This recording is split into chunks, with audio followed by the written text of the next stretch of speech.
దేవునికి స్తోత్రం. ప్రియమైన వారలారా, రక్షకుడును ప్రభు అయిన యేసుక్రీస్తు వారి నామములో మీకు శుభములు వందనాలు తెలియజేస్తున్నాం. దేవుడు మిమ్మలను, మీ బిడ్డలను, మీ కుటుంబములను దీవించి ఆశీర్వదించునుగాక. ఆమేన్. God bless you. దేవునికి స్తోత్రం.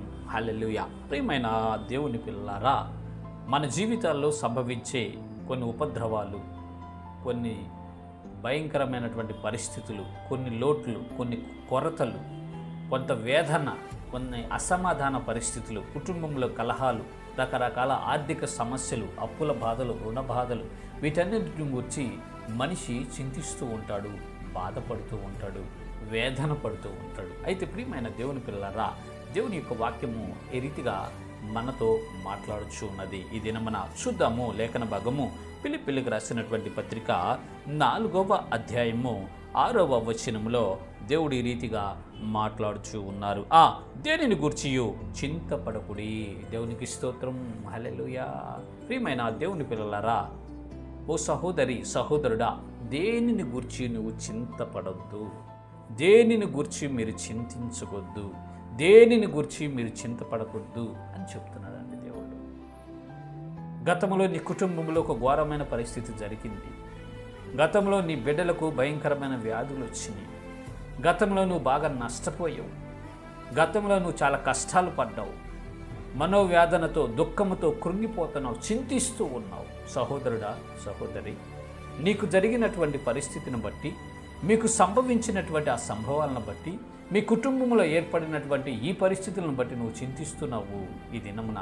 అయితే దేవుడు నీతో మాట్లాడుతున్నాడు.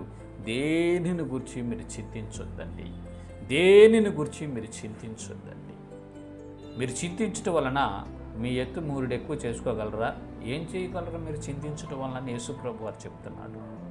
ఆకాశ పక్షులను చూడండి, అవి విత్తవు, కొయ్యవు, కొట్టలో కూర్చుకొనవు, మీ తండ్రి వాటికి ఆహారం పెడుతున్నాడు. ఏమి తిందుమో, ఏమి తాగుదమో, ఏమి ధరించుకుందామో, ఏం సంపాదించుకుందామో, ఏం చేద్దామని మనం ఎందుకు చింతించాలండి? మనల గురించి చింతించే మన ప్రభు ఉన్నాడు, మన రక్షకుడు ఉన్నాడు.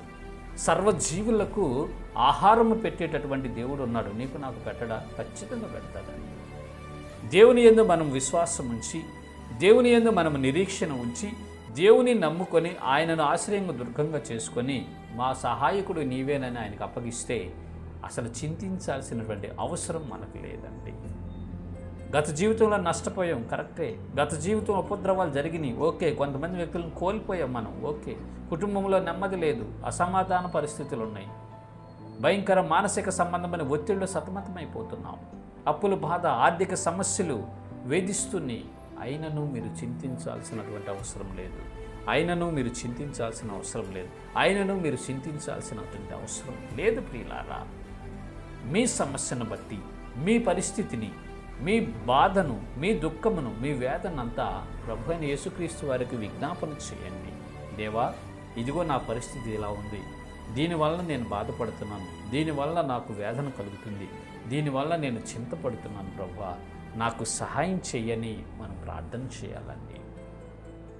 ఇదిగో మా కుటుంబంలో ఈ కొరత ఉందయ్యా, ఈ లోటు ఉందయ్యా, దీన్ని నేను చేయలేకపోతున్నానయ్యా, అందుకే నాకు ఈ వేదన, దుఃఖం కలుగుతుందయ్యా అని మనము పరిపూర్ణమైన విశ్వాసంతో హృదయపూర్వకంగా దేవునికి ఆ సమస్యను అప్పగించి మౌనంగా మనం ఉండగలిగితే చాలండి. ఆకాశం అందున్న దేవుడు, భూమి ఆకాశములను సృజించినటువంటి దేవుడు మన కార్యమును సఫలపరుస్తారు. దేవునికి స్తోత్రం. హల్లెలూయా.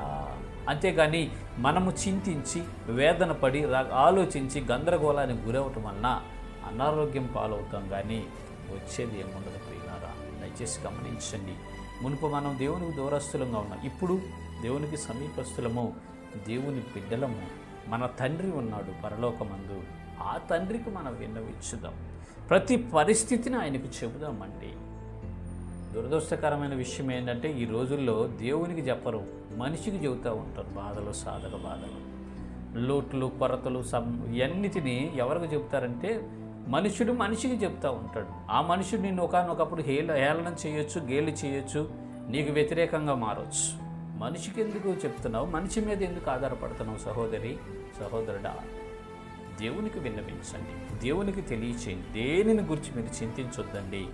మీకు సంభవించిన సంభవాలు, మీకు కలిగినటువంటి ఆ బాధలు, మీకున్నటువంటి ఆ నిందలు, ఆ ఉపద్రవాలు, ఆ మానసిక సంబంధమైన ఒత్తిడులు, ఆ కొరతలు, ఆ లోటులు, ఆ లోపాలు, ఆ నష్టాలన్నిటినీ మోకరించి మీ గదిలోనే దేవునికి విజ్ఞాపన చేయండి. ప్రభువా మాకు సహాయం చేయని అడగనండి. ఆయన ఆకాశమందున్న దేవుడు ప్రార్థన ఆలకించి సహాయం చేయుటకు దిగివస్తారు.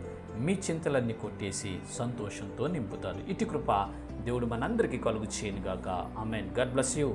దేవుని స్తోత్రం. హల్లెలూయా. Praise the lord.